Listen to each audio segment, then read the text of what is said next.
भी है पर हाँ, अगर सुख में भगवान का सुमिरन करने का अभ्यास किया है तो दुख में बहुत गाढ़ चिंतन भगवान का होने लगेगा। और सुख दुख बाहरी परिस्थिति है, उसे हम अंदर स्वीकार ना करें। अंदर की स्वीकृति से हम परास्त हो जाते हैं। ये बाहर आता है, ये भी बाहर ही है, ये शरीर भी मैं नहीं हूं। जो मेरा स्वरूप है, नैनम छिन्नन्ति शस्त्राणि नैनम दहति पावका न चैनम क्लेदयन्त्यापो न शुष्यति मारुता। कौन सा ऐसा दुख है मुझे छू सकता है? जब अग्नेय अस्त्र, वारुणास्त्र, वायुवास्त्र ये हमें छू नहीं सकते। हाँ, इस शरीर प्रकृति का है, इसने जो अशुभ कर्म किए वो दुख बनकर आएंगे, जो शुभ कर्म किए वो सुख बनकर के आएंगे। सुख भी यहाँ टिकाऊ नहीं है तो दुख भी यहाँ टिकाऊ नहीं है। जैसे बिना मांगे सबको दुख मिलता है, ऐसे बिना मांगे तुम्हारे कर्म के अनुसार सुख मिलेगा।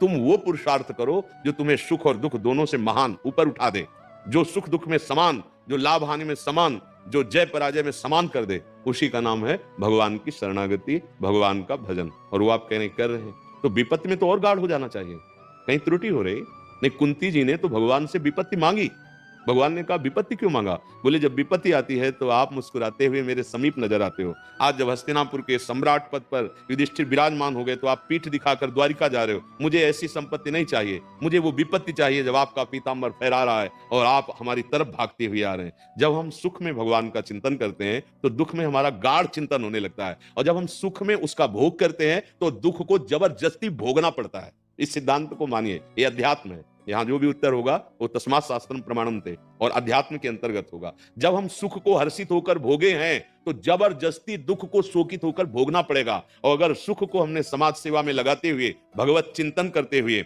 उसका भोक्ता नहीं बने धैर्य पूर्वक, तो दुख भी आपको कोई प्रभाव नहीं दे पाएगा।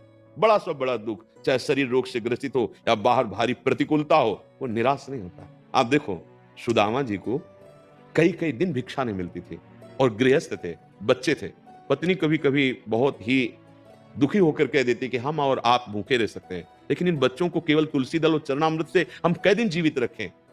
सुदामा जी बिल्कुल विक्षेप नहीं धारण करते, कहते थे मेरे श्री कृष्ण जैसे चाहें। गजब है, मतलब हद है भगवान की भक्ति की, सहनशीलता की चरम सीमा। उन्होंने कहा जैसे श्री कृष्ण रख रहे वो हमारे ऊपर बहुत कृपा कर रहे हैं। दोष दर्शन नहीं किया कि मैं अनन्य होकर उनका भजन करता हूं, मुझे भिक्षा भी नहीं मिलती, चलो मुझे ना मिले, मेरे बच्चे भूखे हैं। तो देखो, जब ये यहाँ ये सोच रहे हैं तो ये था मम प्रपद्यन्ते तासतै भजाम्यम। वहां भगवान को जब रुक्मिणी जी ने भोग सामने अर्पित किया तो भगवान ऐसे कवल लिए रुक गए और उदास हो गए। रुक्मिणी जी ने बराबर भगवान के मनोभाव को पकड़ा है, वो पकड़ गए। उन्होंने कहा जरूर किसी महाभागवत के जीवन में कष्ट है, नहीं